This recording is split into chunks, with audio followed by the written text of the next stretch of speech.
The Gospel of Matthew, chapter 22.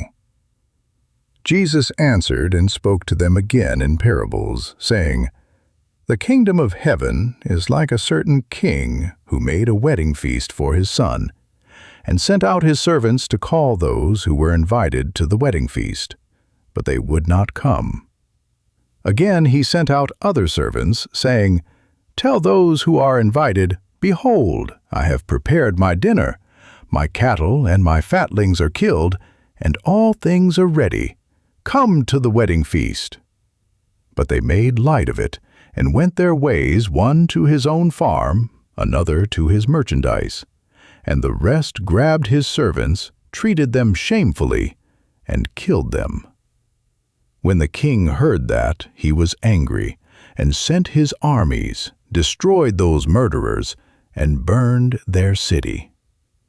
Then he said to his servants, The wedding is ready, but those who were invited weren't worthy. Go therefore to the intersections of the highways, and as many as you may find, invite to the wedding feast. Those servants went out into the highways and gathered together as many as they found, both bad and good. The wedding was filled with guests. But when the king came in to see the guests, he saw there a man who didn't have on wedding clothing, and he said to him, Friend, how did you come in here not wearing wedding clothing? He was speechless. Then the king said to the servants, Bind him hand and foot, take him away, and throw him into the outer darkness. That is where the weeping and grinding of teeth will be.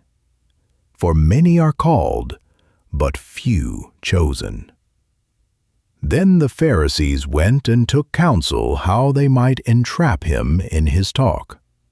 They sent their disciples to him, along with the Herodians, saying, Teacher, we know that you are honest, and teach the way of God in truth, no matter whom you teach, for you aren't partial to anyone.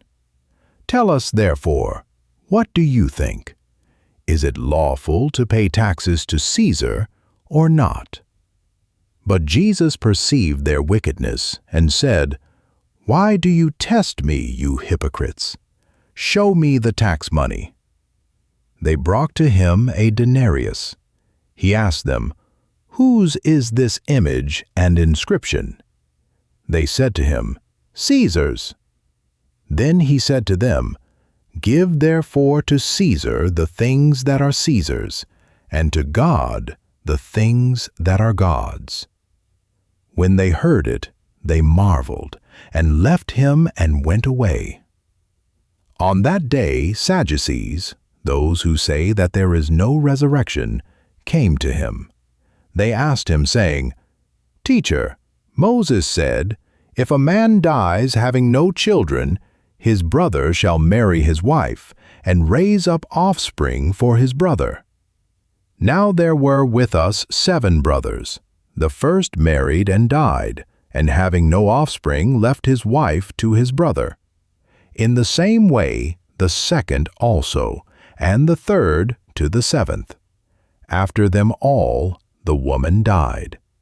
In the resurrection, therefore, whose wife will she be of the 7? For they all had her. But Jesus answered them, You are mistaken, not knowing the Scriptures, nor the power of God.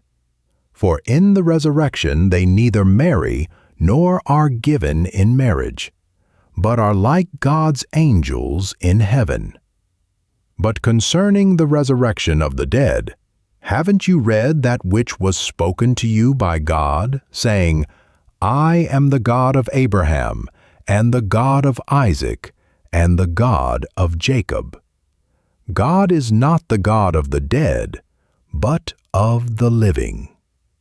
When the multitudes heard it, they were astonished at his teaching. But the Pharisees, when they heard that he had silenced the Sadducees, gathered themselves together.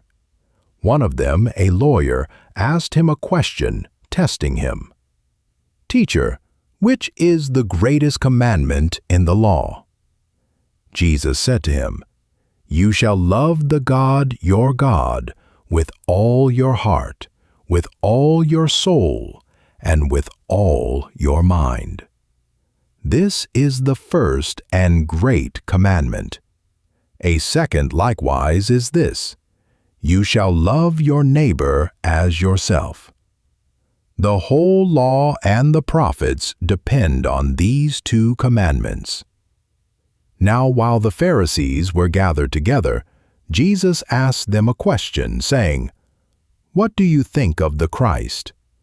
Whose son is he?" They said to him, "Of David."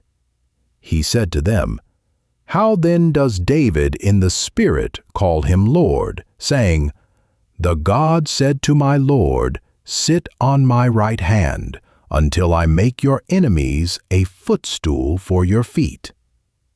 If then David calls him Lord, how is he his son?" No one was able to answer him a word, neither did any man dare ask him any more questions from that day forward.